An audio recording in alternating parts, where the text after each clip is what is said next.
நார்மலாக நம்ம ஒரு ஸ்வீட்டை பார்த்தாலே பார்த்திங்கன்னா நல்லா கலர்ஃபுல்லாகவும் இருக்கணும், அதே சமயம் கலரும் நம்ம யூஸ் பண்ணாமல் இருக்கணும். நெக்ஸ்ட்டு அதை எடுத்து நம்ம வாயில் போடும்போது நல்லா ஜூஸியாக இருக்கணும் சாப்பிட்றதுக்கு. அந்த மாதிரி நீங்கள் ஸ்வீட் செய்யணும்னு ஆசைப்பட்டீங்கன்னா இதை உங்கள் லிஸ்ட்டில் சேவ் பண்ணி வச்சுக்கோங்க. இன்றைக்கி நம்ம பண்ண போகிறது பார்த்திங்கன்னா கேரட் வச்சு நம்ம குலோப் ஜாம் தான் பண்ண போகிறோம். இது எப்படி சிம்பிளாக நம்ம வீட்டில் இருக்க பொருளை வச்சு எப்படி பண்ணலான்றது ஃபுல் வீடியோவில் பார்த்து தெரிஞ்சுக்கலாம் வாங்க.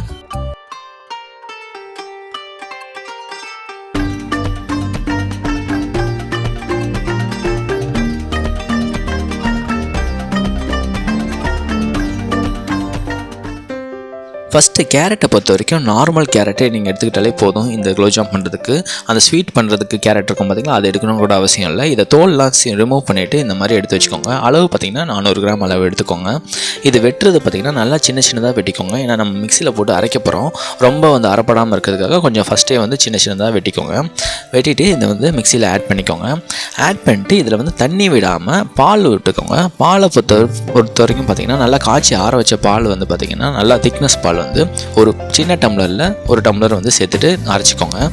அப்படி உங்களுக்கு பால் அதிகமாக தேவைப்படுற மாதிரி தெரிஞ்சதுன்னா நீங்கள் எக்ஸ்ட்ரா ஒரு 1/4 டம்ளர் கூட நீங்கள் எக்ஸ்ட்ராவாக நீங்கள் ஆட் பண்ணிக்கலாம். நல்லா இந்த ஒரு கன்சிஸ்டன்சிக்கு வர அளவுக்கு நல்லா அரைச்சி வச்சுக்கோங்க. இந்த மாதிரி நல்லா ஒரு பேஸ்ட்டாக இருக்குது பார்த்திங்களா, இந்த மாதிரி அரைச்சி வச்சுக்கோங்க. நெக்ஸ்ட்டு நெய்யை பொறுத்த வரைக்கும் பார்த்திங்கன்னா 2 ஸ்பூன் நெய் விட்டுக்கோங்க. நல்லா ஹீட்டான கடாயில் நெய் கொஞ்சம் நல்லா உருகுனதுக்கு அப்புறமேலு நம்ம ரெடி பண்ணி வச்சுருந்தோம் பார்த்திங்களா கேரட்டு, அதை நல்லா மறைச்சி வச்சுருந்தோம்ல, அதை அப்படியே சேர்த்துக்கோங்க. சேர்த்துட்டு அதில் பச்சை வாசனை போகிற வரைக்கும் கொஞ்சம் நல்லா நல்லா வதக்கி விட்டுருங்க. ஒரு 2லேருந்து 3 நிமிஷத்துலேயே பார்த்திங்கன்னா நல்லா கலர் மாறி நல்லா இந்த பக்குவத்துக்கு நமக்கு வந்திருக்கும். இந்த டைமில் நீங்கள் ரவை ஒரு 3/4 கப்பு ரவை சேர்த்துக்கோங்க. வறுத்த ரவையாக இருந்தாலும் சரி, நீங்கள் நார்மல் ரவை கூட சேர்த்துக்கலாம். சேர்த்துட்டு நீங்கள் நல்லா இதை மிக்ஸ் பண்ணி விட்டுருங்க. நம்ம ரவை சேர்க்குறதுனால பார்த்திங்கன்னா நமக்கு அந்த குலோப் ஜாம் பண்ணுறதுக்கு நல்லா ஒரு ஈஸியாக இருக்கும். இந்த மாதிரி கொஞ்சம் நல்லா கிளறி விட்டிங்கன்னா ரவையும் நல்லாவே வெந்துடும் நமக்கு. நெக்ஸ்ட்டு ஒரு பிஞ்ச் அளவு உப்பு சேர்த்துட்டு நல்லா கிளறி விட்டுக்கோங்க. உப்பு சேர்க்கறதுனால கொஞ்சம் இனிப்பு தூக்கலாக இருக்கும். அதுக்கப்புறமேலு இந்த உருண்டைக்கு நம்ம ரெடி பண்ணுறோம் பார்த்திங்களா, இதில் கொஞ்சம் சுகர் இருந்தால் நல்லாயிருக்கும். அதனால் ஒரு 2 ஸ்பூன் சுகர் சேர்த்துக்கோங்க. அதிகமாக சேர்க்க வேணாம், நம்ம பால்லையும் சேர்க்க போகிறோம். அதனால் அதிகமாக சேர்க்க வேணாம், 2 ஸ்பூன் சேர்த்தாலே போதும். சேர்த்துட்டு அந்த சுகர் நல்லா கரையிற அளவுக்கு நல்லா கிளறி விட்டுக்கோங்க.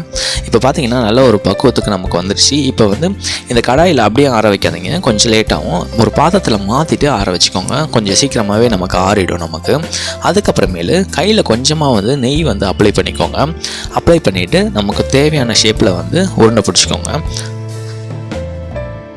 நீங்கள் குலோப் ஜாம் மாதிரி ரெடி பண்ணுறதா இருந்தால் நீங்கள் உருண்டை பிடிச்சிக்கலாம். அப்படி உங்களுக்கு ரசகுல்லா மாதிரி ரெடி பண்ணோன்னா நீங்கள் சப்பையாக கூட பண்ணிக்கலாம். இல்லை ஒரு உருளையாக கூட நீங்கள் கொஞ்சம் மாற்றி கூட ஷேப் மாற்றி கூட பண்ணிக்கலாம் நீங்கள்.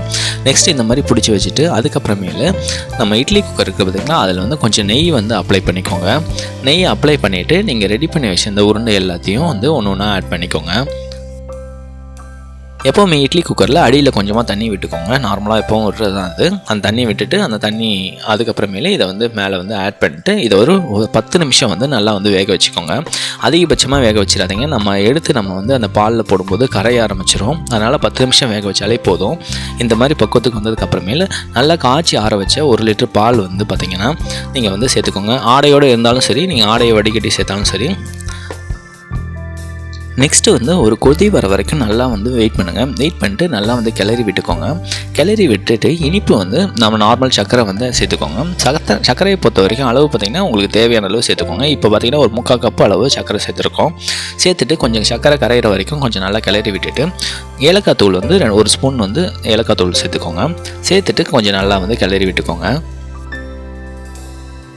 இதுக்கப்புறமேலே நல்லா ஒரு கொதி வந்துட்டு இருக்கும்போது நம்ம ரெடி பண்ணி வச்சுருந்தோம் பார்த்திங்களா, நம்ம வேக வச்சுருந்தோம்ல கேரட் பால்ஸு, அதை அப்படியே ஒன்று ஒன்றா சேர்த்துக்கோங்க. நல்லா இந்த மாதிரி கொதி வந்துட்டு இருக்கும்போது சேருங்க. நம்ம ரொம்ப நேரம் கொதிக்க விட போகிறதில்ல. நம்ம ஆல்ரெடி நம்ம வேக வச்சுருக்கிறதுனால நல்லாவே வெந்திருக்கும். இப்போ ரொம்ப நேரம் வேக வச்சிங்கன்னா உதிர்ந்து வர ஆரம்பிச்சிடும். அதனால் கொஞ்சம் நேரம் நல்லா வேக வச்சுட்டு ஒரு 2 நிமிஷம் வேக வச்சுட்டு பார்த்திங்கன்னா அதுக்கப்புறமேல கண்டென்ஸ்டு மில்க்கு உங்களுக்கு தேவையான அளவு சேர்த்துக்கோங்க.